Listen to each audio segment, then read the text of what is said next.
বলেছেন। হ্যাঁ madam, social education হোক আর যাই এডুকেশন হোক, বিষয়টা হচ্ছে কি, বিষয়টা হচ্ছে যে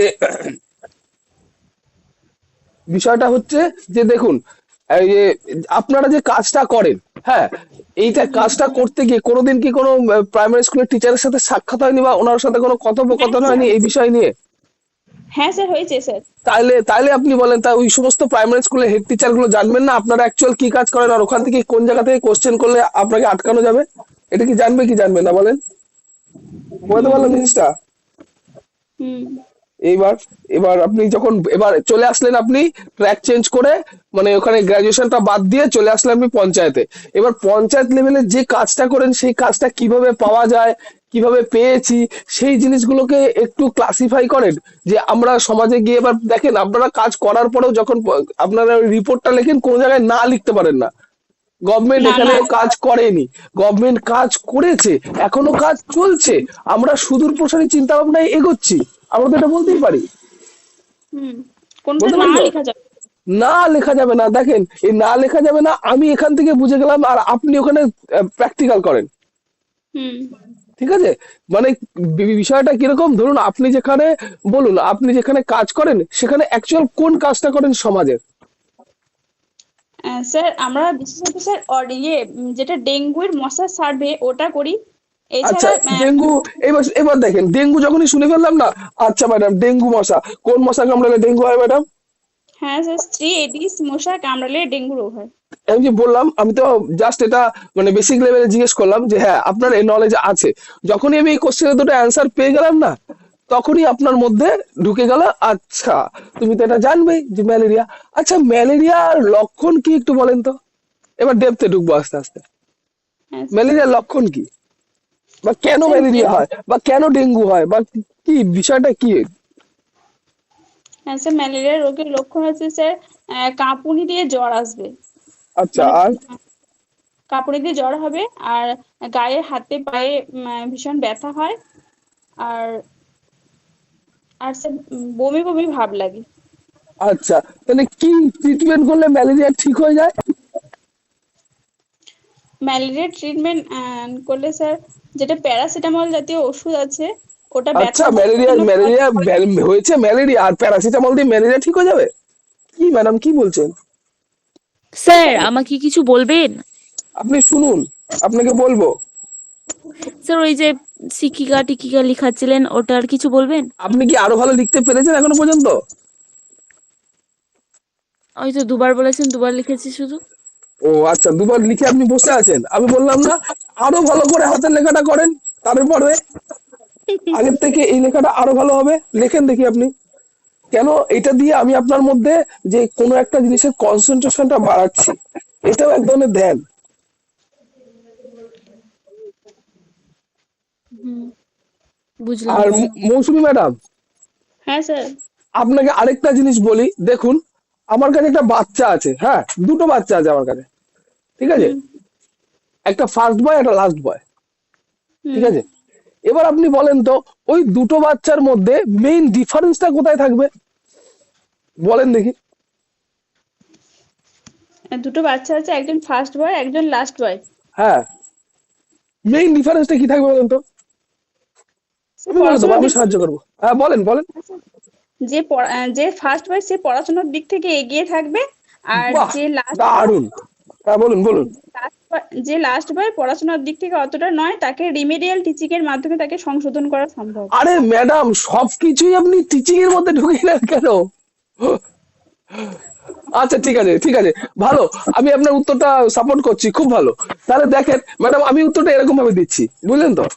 দেখুন, হুম। ফার্স্ট বয় সে পড়াশোনা ছাড়া কিচ্ছু বোঝে না, আর যে হুম। লাস্ট বয় সে পড়াশোনা বাদ দিয়ে আর কিছু বোঝে না, হ্যাঁ মানে হ্যাঁ বুঝেছি। পড়াশোনাটা বাদ দিয়ে সবকিছু বোঝে, হুম।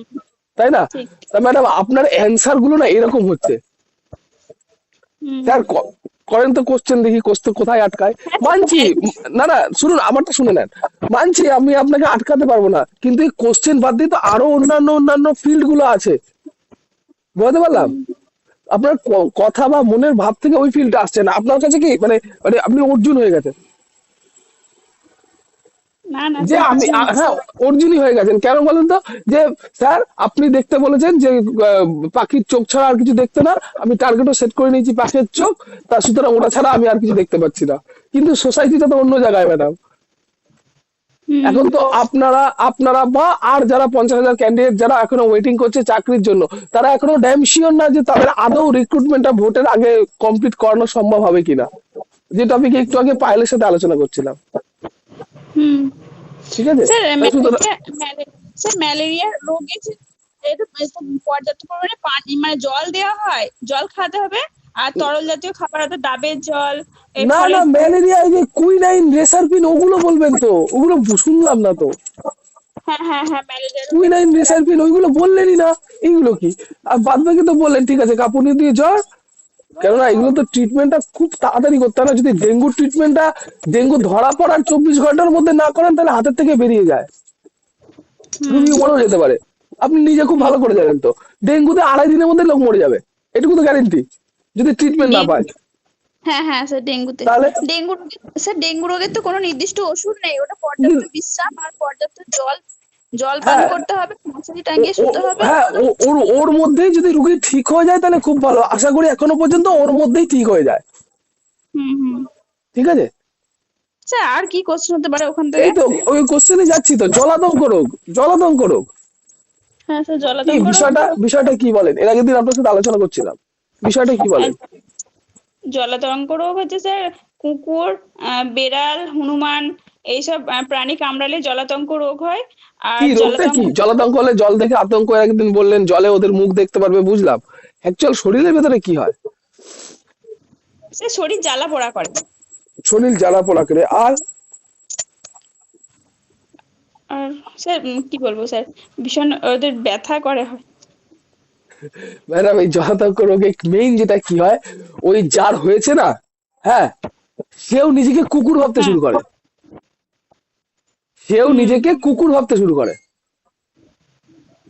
হ্যাঁ স্যার ঠিক আছে, জ্বর হয় তো, জ্বর মাথা হ্যাঁ ব্যথা। হ্যাঁ হ্যাঁ জ্বর হয়। আপনি দেখেন, আপনার যদি জলাতঙ্ক রোগের উপরে তথ্য জানার থেকে থাকে তাহলে আপনি ইউটিউবে খুলে জলাতঙ্ক রোগ হয়েছে এরকম একটা লোক দেখে নেন, দেখাবে ওখানে। আমি নিজেও দেখেছি। ঠিক আছে, হ্যাঁ হ্যাঁ তো কি হয়, ওরা নিজেদেরকেও কুকুরের মতো ভাবতে শুরু করে। সবাইকে কামড়াতে যায়। হ্যাঁ, সবাইকে কামড়ে দেয়, জল দেখলে আতঙ্ক হয়, কুকুরের মতো থাকে, কুকুর যেখানে থাকে ও ওখানে গিয়ে থাকে, এরকম। হুম হুম। ঠিক আছে, যেমন এর আগের দিন আমি আপনার সাথে কথা বলছিলাম, কথা বলতে বলতেই বলছিলাম যে সব কুকুরে কিন্তু নেই। যে না, কুকুরে, যে কুকুরে ভাইরাসটার নাম কি? Rabies virus. Rabies virus. তাহলে যে কুকুরে রেবিস ভাইরাসটা আছে সেই কুকুরটা যদি আমাকে কামড়ায় তাহলেই তো আমি জলাতঙ্ক হবে, নচেত তো না। নচেত তো না। হ্যাঁ আর জলাতঙ্ক তাহলে তো, ছোঁয়াচে না তো। না না স্যার তাহলে স্যার কুকুরে কামড়ালেই কেন টিকা নেওয়া হয় তাহলে স্যার? কুকুরে কুকুরে কামড়ালেই টিকাটা দেওয়া হয়, তার একটাই কারণ, আমি দেখতে পারবো না যদি যে কুকুরটা জলাতঙ্ক থাকবে সেই কুকুরটা 15 দিনের মধ্যে মরে যাবে। এবার আপনি বলেন ওই কুকুরটাকে হয় ধরে বেঁধে রাখতে হবে, আর নইলে কুকুরের পেছনে ঘুরে বেড়াতে হবে। আমি এখন কুকুরের পেছনে ঘুরে বেড়াবো না কুকুরটাকে ধরে রাখবো? তার থেকে অ্যান্টিজেন মার্কা আমি একটা দিয়ে নিলাম, আমার শরীর হুম বুঝে নেবে, আমার শরীর বুঝে নেবে। অ্যান্টিডটস তো, এটা তো না আমাকে কিলিং ডটস, এটা তো অ্যান্টিডটস। হুম এটাতে আপনি মরবেন না, এটাতে আপনি মরবেন না। কিন্তু হুম। যদি আপনার ভেতরে জলাতঙ্কর জামটা তৈরি হয়ে গিয়ে থাকে আর ওটা 15 দিন আপনি না দেখেন বা না স্টাডি করার বিষয় থেকে থাকে, তাহলে আপনি টিকাটা নিয়ে নেন। ডাক্তার প্রেসক্রাইব করে এটাই, হুম। যে নিয়ে স্যার নিলে, আরে নিয়ে নিলে তো আমি জলাতঙ্ক হয়ে মরে যাবো না। না না স্যার আমি কি বলছি স্যার, যদি না স্যার টিকাটা নেয়, যদি ধরুন যে জলাতঙ্ক হয়েছে, তাহলে স্যার স্যার ব্যক্তিটা কি মারা যেতে পারে? 1 মাসের মধ্যে মরে যাবে, 1 মাস, 1 মাসও পাবে না, টাইম 1 মাসও পাবে না। জলাতঙ্ক হয়েছে এটা যদি ও 15 দিন পরে জানতে পারে, ঠিক আছে, হুম তাহলে 1 মাসের মধ্যে মরে যাবে। হুম আর তার থেকে বড় কথা, ও আর মানুষ থাকলো না, বুঝতে পারলেন ম্যাডাম, ও মানুষ থাকলো না তো, কুকুর হয়ে গেছে। হুম হুম হুম কুকুর হয়ে গেছে তো, বুঝতে পারছি। কুকুরে কামড়ালো, জলাতঙ্ক হয়েছে, এবার ও কুকুর হওয়া শুরু হলো। ও আর মানুষ হিসেবে থাকবে না। যদি আমার বাবারই হয়, আমার বাবাকে আমি কুকুর হিসেবে দেখবো, মানে তার চেহারা মানুষ থাকবে কিন্তু ভেতর কুকুরের থাকবে। হ্যাঁ স্যার কুকুরের মতো স্যার সাউন্ডটাও হয়ে যাবে, গিলতে হ্যাঁ, কষ্ট গলা হবে। গলা গলা না হচ্ছে কুকুরের মতো করবে। হ্যাঁ হ্যাঁ তখন দেখেছি। আমার বাবাকে আমি চিনতে পারবো না যা। হুম। তখন কি করে ডাক্তাররা, রুগীটা কষ্ট পায় তো ইঞ্জেকশন দিয়ে মেরে দেয় এ রুগীটাকে। মা, হ্যাঁ, এটা হয়তো, আরে ম্যাডাম আপনি একটা জিনিস চিন্তা করেন, সেই আমার বাবা হয়ে গেছে কুকুর, স্যার ঠিক আমি কি আছে? বলছি স্যার, হ্যাঁ স্যার বলেন। ওটা যদি ধরা পড়ে তাহলে তারপরে যদি টিকাটা নেওয়া হয় তাহলে কোনো কাজ দেয় না? না না, অবশ্যই দেখুন, এগুলো তো এখন তো যে যে কারণের জন্য বাচ্চাদের বাইরে ঘুরতে দেওয়া হয় না, বা বাচ্চাদের সবসময় যেন স্টাডি করা হয়, ধরেন বাচ্চাটা হুম দেখে বলতে পারলো না যে এটা কুকুরে কামড়েছে, যে আমি হুম মানে সবার আগে কি হয়, এটা এনকোয়ারি করে নিতে হয় যে বাচ্চার গায়ে কোনো স্পট, মানে কি হয়, যে ছোট বাচ্চাটা বলতে পারবে না যে ওকে কুকুরে কামড়েছে, ঠিক আছে, হুম এক তো ওকে বাইরে বেরোতে দেওয়া হয় না, কোনো একটা বাউন্ডারির মধ্যে তাকে রাখা হয়, আর দুই, স্নান হুম করানোর সময় দেখতে পারবেন গায়ে কোনো কাটা আছে কিনা বা ব্লাড কানেকশনে কিছু হয়েছে কিনা, তখন তো হুম এনকোয়ারি করলেই তো বুঝতে পারবেন, প্রত্যেকটা মা তো বাচ্চাদের স্নান করায়, তার বাচ্চার কোনখান দিয়ে রক্ত বেরোচ্ছে ওরা দেখতে পাবে না? হুম হুম হুম কুকুরের লালার সাথে কানেক্ট হতে হবে তো আমাদের রক্ত, তাহলে তো ভাইরাসটা চলে আসবে শরীরের ভেতরে।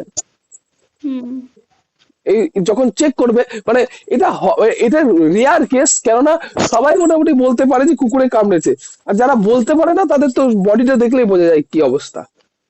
হ্যাঁ স্যার। দুই, এবার তিন নম্বর যাদের বাড়িতে কুকুর আছে, তাদের বাড়িতে হুম কুকুরকে আমাদের যে ইঞ্জেকশন দেওয়া হয় ওটা ওই প্রতিষেধক, কুকুরের প্রতিষেধকটা তাকে দিয়ে দেওয়া হয়। হ্যাঁ হ্যাঁ হ্যাঁ। এবার ওই কুকুরটাকে ইঞ্জেকশন দেওয়া যায়, ওকে কামড়ালে তো হবে না, রেবিস হয় না, রেবিস ভাইরাস না আসবে না, কেন না কুকুরই না। দেওয়া আছে ওটা। হুম হুম তো ওকে রেবিস ভাইরাস হলে কুকুর কামড়ালে ওর কিছু হবে না। হুম। আগে তো কি জলাতঙ্ক রোগের 19খানা ইঞ্জেকশন দিত জানেন? হ্যাঁ জানি তো। তাহলে এখন ওটা কমে কমে দুটো তিনটের মধ্যে চলে এসছে। হ্যাঁ। দেখবেন যারা, আপনি রাস্তায় বেরোলে দেখবেন যারা বেকারির বিস্কুট বিক্রি করে, দেখেছেন? হুম বেকারির বিস্কুট যারা বিক্রি করে, তা বেকারির বিস্কুট যারা বিক্রি করে তারা সকালবেলা যখন রুটি নিয়ে যায় না, তাদেরকে কুকুরে হুম তাড়া করে, হুম তার হুম মধ্যে একটা দুটো কুকুর মারপিট করে কামড়েও দেয়। হ্যাঁ হ্যাঁ।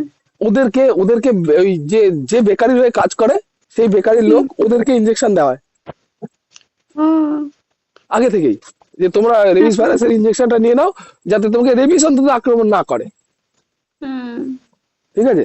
এইবার তো ম্যাডাম তাহলে আপনি বলবেন সরকার থেকে এটা করছে কেন, এটা করছে না কেন, যে রেবিস ভাইরাসের টিকা সবাইকে যেমন বিসিজি দেওয়া হয় ওরকম ভাবে রেবিস ভাইরাসের টিকা দিয়ে রাখ, তাই না? এরকম তো বলবেন,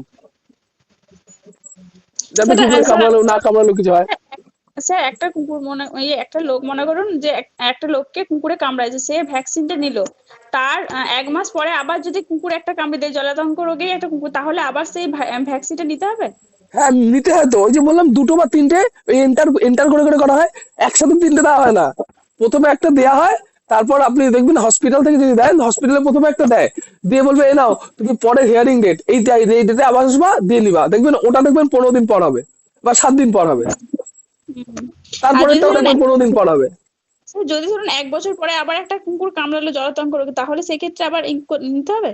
না, সেক্ষেত্রে নিতে হয় না, কেন 3 নম্বরটা যেটা দেওয়া হয় এটা লাইফ টাইমের জন্য, যে তোমার ও শরীরটা প্রতিষেধক হিসেবে তৈরি হয়ে গেছে প্রথম দুটো ডোজ দেওয়ার পর, আর 3 নম্বরটা হুম লাইফ টাইমের জন্য দেয়, যে 3 নম্বরটা তোমাকে কুকুরে কামড়ালে আর কিছু হবে না, কেন তো হুম তোমার শরীর আগে দুটো ইঞ্জেকশন এমন ভাবে ইনজেক্ট করে এমন কিছু উৎপাদন তৈরি করে ফেলেছে, 3 নম্বরটা দেবো আর রেবিস ভাইরাস তোমার শরীরে কিছু করতে পারবে না। হুম হুম। এইবার তো বলেন তাহলে গভর্নমেন্ট থেকে এই ভাইরাসটা লোককে ইনজেক্ট করে না কেন জলদঙ্ক, সে যেমন সবাইকে তো করে দেওয়া উচিত।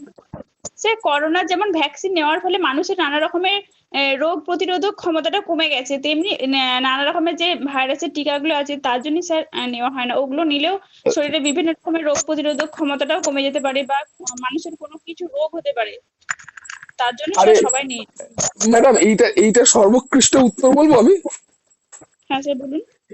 এই রোগের ওরকম প্রতিষেধক আবিষ্কার হয়নি, আমি এত কথা বলবোই না, আবিষ্কার হয়নি, আহ, বুঝতে আহ, পারছেন? এগুলো এখনো রিসার্চ ওয়ার্কে আছে, এগুলো এখনো আবিষ্কার হয়নি, কেন না করোনার মতো তো না জলদঙ্গটা একজনের হবে, তারপরে তার সাথে আরেকজনের যদি ব্লাড কানেক্ট হয় তার হবে, এরকম তো টাইম হুম দেবে তো, এই করোনার মতো তো না।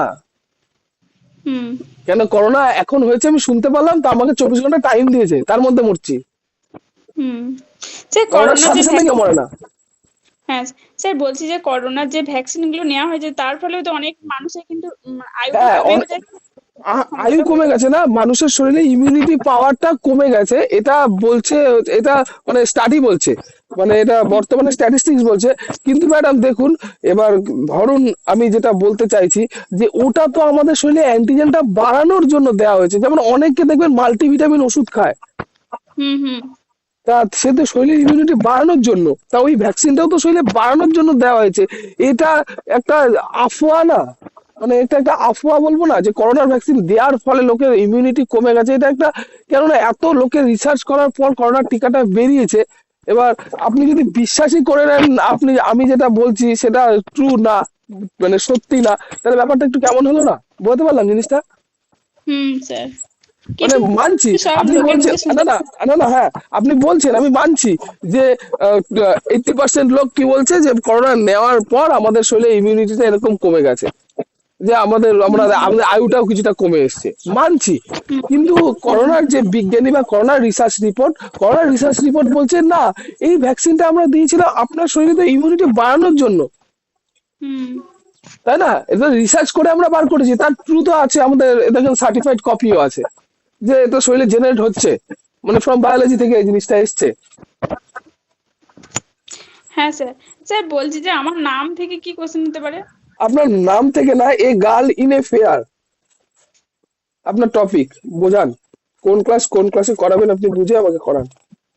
A girl in a fair, এটা স্যার হ্যাঁ, ক্লাস 5 এর না ক্লাস 4 এর? ফাইভে, ক্লাস এ ফাইভের না গার্ল, ফোরের? 4 এর না 5 এর ছিল স্যার? ঠিক আছে, আপনার আমার ক্লাস দরকার নেই, আপনি পড়ান দেখি।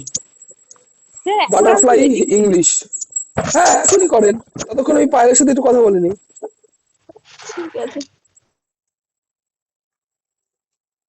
পায়েল ম্যাডাম কোথায় গেলেন? পায়েল ম্যাডাম